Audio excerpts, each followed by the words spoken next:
আচার তো আপনারা অনেক রকমের বানিয়েছেন, তবে এই আচারটা একবার বানিয়ে দেখুন। একবার খেলে অন্য সব আচার খেতে আর ইচ্ছেই করবে না। এই আচারটার স্বাদ এতটাই সুন্দর হয়। এই কাঁচা আমের সিজনে আপনারা তো হয়তো বাড়িতে অনেক রকমের আচার বানিয়েছেন, কিন্তু দেখুন তো এই আচারটা কখনো বানিয়েছেন কিনা। যদি না বানিয়ে থাকেন, আমি অনুরোধ করব কাঁচা আমের সময় থাকতে থাকতে অবশ্যই এই আচারটা একবার বানিয়ে দেখুন, না হলে কিন্তু খুব আফসোস থেকে যাবে। তো নমস্কার বন্ধুরা, আমার চ্যানেলে আপনাদেরকে আবারও একবার স্বাগত জানিয়ে আজকে আমি বানাবো কাঁচা আমের দারুণ স্বাদের একটা আচারের রেসিপি, যেটা বানাতে আমার এক ফোঁটা তেলও কিন্তু লাগবে না, আর রোদে দেওয়ার ঝামেলাও থাকবে না। তাহলে চলুন দেরি না করে ঝটপট আমার আজকে এই আমের আচার শুরু করি। আমি আজ বানাচ্ছি কাঁচা আমের টক ঝাল মিষ্টি কাশ্মীরি আচার। তো তার জন্য আমি এখানে প্রথমেই আমটা কেটে নিয়েছি। আমের যে শক্ত অংশটা সেটা আমি বাদ দিয়ে সাইডের অংশগুলো এভাবে সাইড থেকে টুকরো টুকরো লম্বা লম্বা করে কেটে নিয়েছি। এবার তার আগে কিন্তু অবশ্যই ধুয়ে নিয়েছিলাম। যে কোনো আচার বানাতে গেলে আগে ধুয়ে নিয়ে তারপর কাটবেন, সেক্ষেত্রে কিন্তু আমের আচারগুলো অনেক দিন পর্যন্ত ভালো থাকবে। এবার একটা বাটির মধ্যে এই আমের টুকরোগুলো নিয়ে নিলাম, আর তার সাথে মিশিয়ে দেব পরিমাণ মতো চিনি। আমি এখানে যেমন পরিমাণে আম নিয়েছি সেই পরিমাণে চিনিটা নিয়ে নিচ্ছি। আপনারা চাইলে চিনির পরিমাণ বাড়িয়ে কমিয়ে নিতে পারেন। আপনারা যখন আমগুলো কাটবেন একটু মুখে দিয়ে দেখে নেবেন আমগুলো কেমন মিষ্টি না প্রচুর টক, সেরকম পরিমাণে চিনিটা দেবেন। তো আমি এখানে চিনিটা দিয়ে ভালোভাবে হাত দিয়ে মিশিয়ে দিচ্ছি। এবার এইরকমভাবে কিছুক্ষণ রেখে দেব, যাতে চিনিটা সম্পূর্ণভাবে গলে যায় আর আমের মধ্যে মিষ্টিটা ভালোভাবে যায়। তো এইভাবে কিছুক্ষণ রেখে দিচ্ছি। তো দেখুন, এইভাবে আমি 15-20 মিনিট মতো রেখে দিয়েছিলাম। তার মধ্যে চিনিটা মোটামুটি অনেকটাই গলে গেছে, তবে পুরোপুরি কিন্তু এখনও গলে যায়নি। আপনাদের হাতে যদি সময় বেশি থাকে সেক্ষেত্রে 3-4 ঘন্টা মতো রেখে দিলে সুন্দরভাবে কিন্তু চিনিটা গলে যাবে। এখন আমি এর সাথে দিয়ে দিচ্ছি অল্প কিছুটা আদা কুচি, আর দিয়ে নিচ্ছি কিছু শুকনো লঙ্কাকে এভাবে বীজটা ফেলে দিয়ে টুকরো টুকরো করে কেটে নিয়েছি সেই লঙ্কা কুচিটা। তার সাথে দিয়ে দিতে হবে স্বাদ মতো লবণ। অবশ্যই খুব বেশি পরিমাণে কিন্তু দেওয়া যাবে না, তাহলে আচারের স্বাদ একদম ভালো লাগবে না। এবার আবারও আমি সব কিছু ভালো করে হাত দিয়ে একটু মেখে নিচ্ছি। এখনও কিন্তু আমার চিনিটা পুরোপুরি গলেনি, তবে চিনিটা পুরোপুরি গলে যাওয়ার পর আচারটা বানালে কিন্তু তার স্বাদটা বেশি ভালো হয়।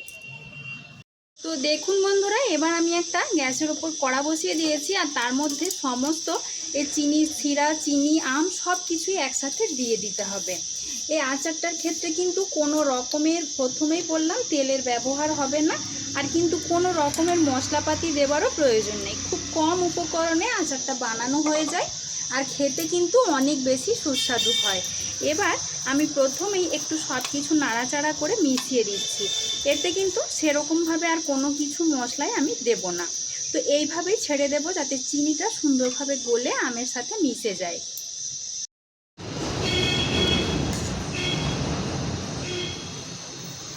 তো দেখুন বন্ধুরা, সুন্দরভাবে কিন্তু আম আর চিনি শিরাটা ফুটতে শুরু করেছে। আমি কিন্তু এখানে কোনো রকমের ঢাকা চাপা দিয়ে আমটা সেদ্ধ করব না। আম কিন্তু যেহেতু কাঁচা, এরকমভাবে চিনি শিরার মধ্যে ফুটতে ফুটতে কিন্তু সুন্দরভাবে সেদ্ধ হয়ে যাবে। আর এরকমভাবে সেদ্ধ করলে কিন্তু আমটা গলে যাবার কোনো সম্ভাবনা থাকবে না। তো এখন কিন্তু আমি গ্যাসের আঁচটা একদম কমিয়ে দেব। এই আচারটা কিন্তু গ্যাসের আঁচ কমিয়ে দিয়েই করতে হবে, কোনো রকমভাবে বাড়িয়ে আচারটা বানানো যাবে না। একটু সময় নিয়ে ধৈর্য ধরে আচারটা বানালে দেখতে আর খেতে দুটোই কিন্তু খুব সুন্দর হয়। তো এভাবে আরও কিছুক্ষণ ছেড়ে দিচ্ছি। এইভাবে বেশ কিছুক্ষণ আমি গ্যাসের আঁচটা কমিয়ে দিয়ে কিন্তু ফুটিয়ে নিয়েছি। এখন দেখুন আমগুলো কিন্তু অনেকটাই স্বচ্ছ হয়ে এসেছে। এখনও কিন্তু পুরোপুরি আচারটা তৈরি হয়নি, কয়েকটা আম এখনও কিন্তু পুরোপুরি স্বচ্ছ হয়নি। তো এইভাবে আরও কিছুক্ষণ ফুটিয়ে নিতে হবে। এই সময় আমি সামান্য একটু হলুদ দিয়ে দিচ্ছি। আপনারা চাইলে কিন্তু এখানে একটু ফুড কালারও অ্যাড করতে পারেন, তবে আমি ফুড কালার দেব না, সামান্য একটু হলুদ দিয়ে করছি। হলুদটা দিয়ে খুব ভালোভাবে আলতো হাতে মিশিয়ে নিতে হবে। যেহেতু আমটা এই অবস্থায় অনেকটাই নরম থাকে, বেশি খুন্তি দিয়ে নাড়ানাড়ি করলে কিন্তু ভেঙে যাবে। তো এইভাবে আরও কিছুক্ষণ ফুটিয়ে নেব, যাতে আচারটা সুন্দরভাবে তৈরি হয়ে যায়। তো এইভাবে কিন্তু আরও আমি 8 থেকে 10 মিনিট মতো লো ফ্লেমে আচারটাকে রান্না করে নিয়েছি। এখন কিন্তু আপনারা দেখলে বুঝতে পারছেন আমটা অনেকটাই মানে পুরোপুরি স্বচ্ছ হয়ে গেছে, আর আম কিন্তু নরম হয়ে সেদ্ধও হয়ে গেছে। এই দেখুন পুরো ভেঙে যাচ্ছে খুন্তি লাগানো মাত্র। তো আমার আচার কিন্তু পুরোপুরি রেডি হয়ে গেছে। এই আচারটা কিন্তু এরকম একটু ঝোলঝোলই থাকবে, একদম শুকনো শুকনো করলে খেতে ভালো লাগবে না। এখন আমি আচারটা নামিয়ে পরিবেশন করে নিচ্ছি। তো দেখুন বন্ধুরা, আমি কিন্তু আচারটা একটা প্লেটের মধ্যে নামিয়ে নিচ্ছি। আচারটা দেখতে কতটা লোভনীয় হয়েছে, আর খেতেও কিন্তু অসাধারণ সুন্দর হয়। আপনারা এই আচারের সিজনে কিন্তু অনেক রকম আচার তো বাড়িতে বানিয়েছেন হয়তো, এই আচারটা একবার বানিয়ে দেখতে পারেন, খেতে আশা করছি অনেক ভালো লাগবে। তো দেখুন বন্ধুরা, আচারটা দেখতে কতটা লোভনীয় লাগছে, আর আপনারা তো দেখলেনই বানানো কিন্তু একদমই কোনো ঝামেলা নেই। খুব কম মশলায় আর বিনা তেলে আচারটা কিন্তু বানানো হয়ে যায়, আর রোদে দেওয়ারও কোনো রকমের কোনো ঝামেলা নেই। আপনারা এরকমভাবে আচার বানিয়ে সারা বছর জুড়ে রেখেও খেতে পারবেন। সেক্ষেত্রে আপনারা কিন্তু বানানোর সময় অল্প একটু ভিনিগার দিয়ে দেবেন। আমি যেহেতু কম পরিমাণে বানিয়েছি তাই আর কিন্তু ভিনিগার দিইনি। তাহলে দেখলেন তো বন্ধুরা, একদম কম মশলায় আর বিনা তেলে কত সহজে এই কাঁচা আমের কাশ্মীরি আচারটা বানিয়ে নেওয়া গেল। আপনারাও কিন্তু এইভাবে আচার একবার বানিয়ে দেখবেন। অন্যান্য সব ধরনের আচারের চাইতে এটা একদম সেরা সেরা, খেতে অসাধারণ সুন্দর হয়। এভাবে বানিয়েও আপনারা কিন্তু সারা বছর রেখে খেতে পারবেন।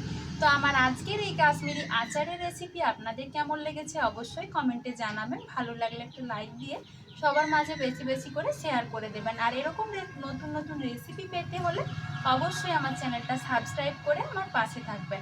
আজকের মতো এই পর্যন্তই, আবারও হাজির হয়ে যাব নতুন কোনো একটা রেসিপি নিয়ে। সবাই ভালো থাকবেন, সুস্থ থাকবেন, ধন্যবাদ।